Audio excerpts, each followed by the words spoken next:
റഷ്യയിൽ പ്രസിഡന്റ് തിരഞ്ഞെടുപ്പിന്റെ രണ്ടാം ദിനമായ ഇന്നലെ പടിഞ്ഞാറൻ നഗരമായ ബെൽഗറോഡിൽ ഉക്രൈൻ നടത്തിയ മിസൈൽ ആക്രമണത്തിൽ 2 മരണം. സമരമേഖലയിലെ നിസ്രാൻ എണ്ണ ശുദ്ധീകരണശാലയ്ക്ക് നേരെ ഡ്രോൺ ആക്രമണവും ഉണ്ടായി.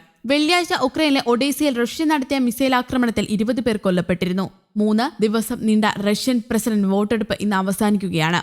ഇന്ന് രാത്രിയോടെ തന്നെ ഫലസൂചനകൾ വന്നു തുടങ്ങും. പ്രസിഡന്റ് വ്ളാഡിമിർ പുടിൻ ഭരണ തുടർച്ച നേടുമെന്നാണ് വിലയിരുത്തൽ. റഷ്യയിലെമ്പാടും പോളിംഗ് സ്റ്റേഷനുകളിലെ ആക്രമണങ്ങളുമായി ബന്ധപ്പെട്ട 29 കേസുകൾ റിപ്പോർട്ട് ചെയ്തെന്ന് ഇലക്ട്രൽ കമ്മീഷൻ മേധാവി എല്ല പാംഫിലോവ പറഞ്ഞു. റഷ്യയും ഉക്രൈനും തമ്മിലുള്ള യുദ്ധം 2014 ഫെബ്രുവരിയിൽ ഉക്രൈനിയൻ സ്വയംഭരണ റിപ്പബ്ലിക്കായ ക്രിമിയയിൽ വേഷം മാറി റഷ്യൻ സൈന്യം നടത്തിയ രഹസ്യ അധിനിവേശത്തോടെ ആരംഭിക്കുകയായിരുന്നു. 2014 ഏപ്രിലിൽ റഷ്യക്കാരും പ്രാദേശിക പ്രോക്സി സേനയും ഉക്രൈനിലെ ഡോൺബാസ് മേഖലയിൽ പ്രദേശം പിടിച്ചെടുത്തപ്പോൾ സംഘർഷം വികസിച്ചു.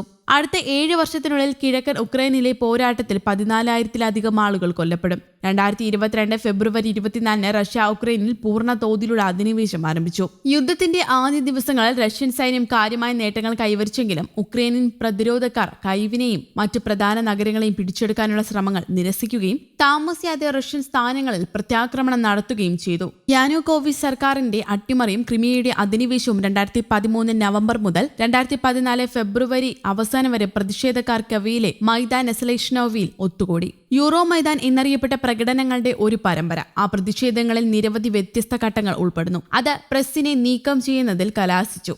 വിക്ടർ യാനുകോവിച്ച് അത് രാജ്യത്തിന്റെ കിഴക്കൻ പ്രദേശങ്ങളിൽ അക്രമാസക്തമായ വിഘടനവാദ പ്രസ്ഥാനത്തിന് തുടക്കമിട്ടു. 2013 നവംബർ അവസാനം യാനുകോവിച്ച് യൂറോപ്യൻ യൂണിയനുമായി ഒരു അസോസിയേഷൻ ഉടമ്പടിയിൽ ഒപ്പുവയ്ക്കാനുള്ള സന്നദ്ധത സൂചിപ്പിച്ചിരുന്നു. പകരമായി പ്രതിപക്ഷ നേതാവ് യൂലിയ ടിമോഷെങ്കോയെ ജയിലിൽ നിന്ന് മോചിപ്പിക്കണമെന്നും ഭരണഘടനാപരവും നിയമപരവുമായ പരിഷ്കാരങ്ങൾ ആരംഭിക്കണമെന്നും യൂറോപ്യന്മാർ ആവശ്യപ്പെട്ടു.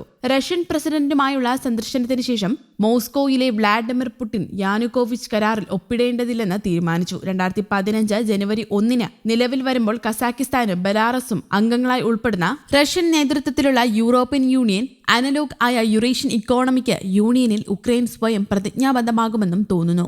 യാനുകോവിച്ചിന്റെ മുഖാമുഖം വന്ന മണിക്കൂറുകൾക്കകം പ്രതിഷേധക്കാർ തെരുവിലിറങ്ങി. അവർ പ്രധാനമായും ചെറുപ്പക്കാരായിരുന്നു. സോഷ്യൽ നെറ്റ്വർക്കുകളും വാചക സന്ദേശങ്ങളും വഴി മുന്നറിയിപ്പ് നൽകി. അവർ താമസിയാതെ മൈതാനിയിൽ ഒരു ക്യാമ്പ് സ്ഥാപിച്ചു. ദിവസേനയുള്ള പങ്കാളിത്തത്തിന്റെ തോത് കാലക്രമേണ ഏറ്റക്കുറച്ചിലുകൾ ഉണ്ടായെങ്കിലും എല്ലാ ഞായറാഴ്ചകളിലും മൈതാനിയിൽ കുർബാനകൾ ഒത്തുകൂടി. പ്രവർത്തനത്തിന്റെ കൊടുമുടിയിൽ 5 ലക്ഷം സെൻട്രൽ കീവിൽ ഒത്തുകൂടി. ഗുരുതരമായ ഏറ്റുമുട്ടലുകളില്ലാതെ അധികാരികൾ തുടക്കത്തിൽ ബർകുട്ട് കലാപ പോലീസിനെ വിന്യസിച്ചു. എന്നാൽ നവംബർ 30 രാത്രി ബലപ്രയോഗത്തിലൂടെ സ്ക്വയർ ക്ലിയർ ചെയ്യാൻ ഉത്തരവ് ലഭിച്ചു.